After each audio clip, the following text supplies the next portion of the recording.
ಕನ್ನಡ ಶೀಘ್ರಲಿಪಿ ಉಕ್ತಲೇಖನ 150 ಅಕ್ಷರಗಳ ವೇಗ. ಮಹನೀಯರೇ ಮತ್ತು ಮಹಿಳೆಯರೇ, ಕಂಪನಿಯ 17ನೇ ಸರ್ವ ಸದಸ್ಯರ ಸಭೆಗೆ ನಿಮ್ಮನ್ನು ಆದರದಿಂದ ಸ್ವಾಗತಿಸುತ್ತೇನೆ. ಪ್ರಪ್ರಥಮವಾಗಿ ನಮ್ಮ ರಾಷ್ಟ್ರಾಧ್ಯಕ್ಷ ಶ್ರೀ ಫಕ್ರುದ್ದೀನ್ ಅಲಿ ಅಹ್ಮದ್ ರವರ ಅಕಾಲ ಮರಣದ ಬಗ್ಗೆ ನಮ್ಮ ಅತೀವ ದುಃಖವನ್ನು ವ್ಯಕ್ತಪಡಿಸುತ್ತೇನೆ. ಆದರೆ ಅವರ ಅಕಾಲ ಮರಣದಿಂದಾಗಿ ರಾಷ್ಟ್ರೀಯ ಭಾವೈಕ್ಯತೆಗೆ ಮಹಾನ್ ಸೇವೆ ಸಲ್ಲಿಸಿದ ಒಬ್ಬ ಹಿರಿಯ ದೇಶಭಕ್ತನನ್ನು ಕಳೆದುಕೊಂಡಿದೆ.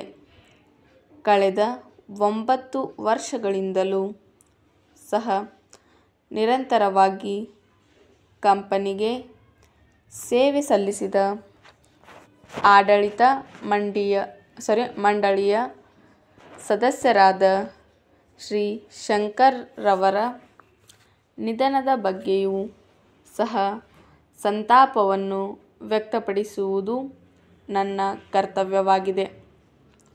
ಈಗಾಗಲೇ ನಿಮ್ಮ ಕೈ ಸೇರಿರುವ 1977ನೇ ಸಾಲಿನ ನಿರ್ದೇಶಕರ ವರದಿಯನ್ನು ನೋಡಿದರೆ ಹೋದ ಸಾಲಿಗಿಂತಲೂ ಈ ವರ್ಷದ ಆದಾಯವು 3 ಪಟ್ಟು ಹೆಚ್ಚಿರುವುದು ನಿಮಗೆ ಗೊತ್ತಾಗುತ್ತದೆ. ನಮ್ಮಲ್ಲಿರುವ ದಾಸ್ತಾನನ್ನು ಪೂರ್ತ ಮಾರಾಟ ಮಾಡುವ ಉದ್ದೇಶಕ್ಕಾಗಿ ಕಂಪನಿಯು 2,000 ಟನ್ಗಳಷ್ಟು ಅಲ್ಯೂಮಿನಿಯಂ ರಫ್ತು ಮಾಡಬೇಕಾಯಿತು. ಅಂತಾರಾಷ್ಟ್ರೀಯ ಮಾರುಕಟ್ಟೆಯಲ್ಲಿನ ಪರಿಸ್ಥಿತಿಯನ್ನು ಗಮನಿಸಿದಲ್ಲಿ ಇದು ಬಹಳ ಆಶಾದಾಯಕ ಪ್ರಗತಿಯೆಂದು ನಿಸ್ಸಂದೇಹವಾಗಿ ಹೇಳಬಹುದು. 1972ರಲ್ಲಿ ನಮ್ಮ ಕಂಪನಿಯ ಹಣಕಾಸಿನ ಪರಿಸ್ಥಿತಿಯು ತೃಪ್ತಿಕರವಾಗಿದ್ದರಿಂದ ನಾವು ನಮ್ಮ ಉದ್ದೇಶಿತ ವಿಸ್ತರಣಾ ಯೋಜನೆಯ ಕಾರ್ಯಕ್ರಮವನ್ನು ಇಟ್ಟುಕೊಂಡಿದ್ದೆವು. ಮಾನ್ಯರೇ, ಸರಕುಗಳ ವಿಲೇವಾರಿಯಲ್ಲಿ ತಡವಾಗುತ್ತಿರುವ ಬಗ್ಗೆ ನಮಗೆ ನಮ್ಮ ಗಿರಾಕಿಗಳಿಂದ ಪತ್ರಗಳು ಬರುತ್ತಿವೆಯೆಂಬುದನ್ನು ತಿಳಿಸಲು ವಿಷಾದಿಸುತ್ತೇವೆ. ನಾವು ಸಾಮಾನ್ಯವಾಗಿ ನಮ್ಮ ಗಿರಾಕಿಗಳಿಂದ ಆದೇಶ ಬಂದ ಕೂಡಲೇ ಸರಕುಗಳನ್ನು ಕಳುಹಿಸಿಕೊಡುವುದು ನಾವು ಹಿಂದಿನಿಂದಲೂ ನಡೆಸಿಕೊಂಡು ಬರುತ್ತಿರುವ ಪದ್ಧತಿಯಾಗಿದೆ. ಆದರೆ ಇತ್ತೀಚೆಗೆ ಸರಕುಗಳ ವಿಲೇವಾರಿಯಲ್ಲಿ ಬಹಳ ತಡವಾಗುತ್ತಿರುವ ದೂರುಗಳು ಬಹಳವಾಗಿ ಬರುತ್ತಿವೆ. ಹೀಗೆ ತಡಮಾಡುತ್ತಿರುವುದರಿಂದ ನಮಗೆ ಸಾಕಷ್ಟು ಗಿರಾಕಿಗಳು ಕೈತಪ್ಪಿ ಹೋಗುವ ಭಯವಿದೆ. ಆದ್ದರಿಂದ ಇನ್ನು ಮುಂದೆಯಾದರೂ ಸಮಯಕ್ಕೆ ಸರಿಯಾಗಿ ಸರಕನ್ನು ತಲುಪಿಸಲು ಸಾಧ್ಯವೇ ಇಲ್ಲವೇ ಎಂದು ತಿಳಿಸಿದರೆ ನಾವು ಬೇರೆ ಏರ್ಪಾಡನ್ನು ಮಾಡಿಕೊಳ್ಳಲು ಅನುಕೂಲವಾಗುವುದು.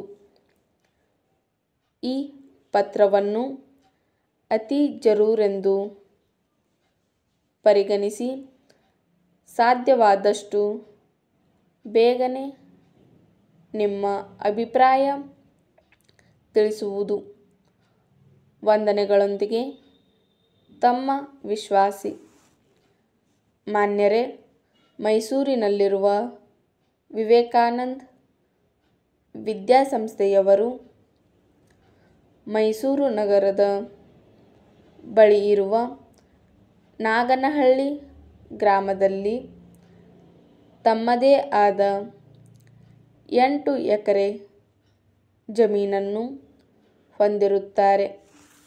ಆ ಪ್ರದೇಶದಲ್ಲಿ ಈಗಾಗಲೇ ಶಾಲಾ ಕಟ್ಟಡವನ್ನು ನಿರ್ಮಿಸಿರುತ್ತಾರೆ ಹಾಗೂ ಉಳಿದ ಜಾಗದಲ್ಲಿ ಆಟದ ಮೈದಾನ ಮತ್ತು ಪ್ರಾರ್ಥನಾ ಮಂದಿರ ನಿರ್ಮಿಸಲು ಉದ್ದೇಶಿಸಿದ್ದಾರೆ.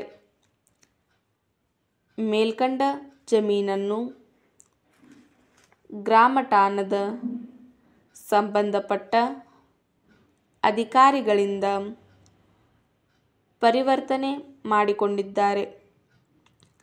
ಈಗ ಮೇಲ್ಕಂಡ ಜಮೀನನ್ನು ಶಾಲಾ ಕಟ್ಟಡ ಕಟ್ಟಿರುವ ಸ್ಥಳವನ್ನು ಮಾತ್ರ ಹೊರತುಪಡಿಸಿ ಉಳಿದ ಈ ಸಂಸ್ಥೆಗೆ ಸೇರಿದ ಜಮೀನನ್ನು ಕೈಗಾರಿಕಾ ಪ್ರದೇಶ ನಿರ್ಮಿಸಲು ಭೂಸ್ವಾಧೀನ ಮಾಡಿಕೊಳ್ಳಲು ಕ್ರಮ ತೆಗೆದುಕೊಳ್ಳುತ್ತಿದ್ದೀರೆಂದು ತಿಳಿದುಬಂದಿದೆ.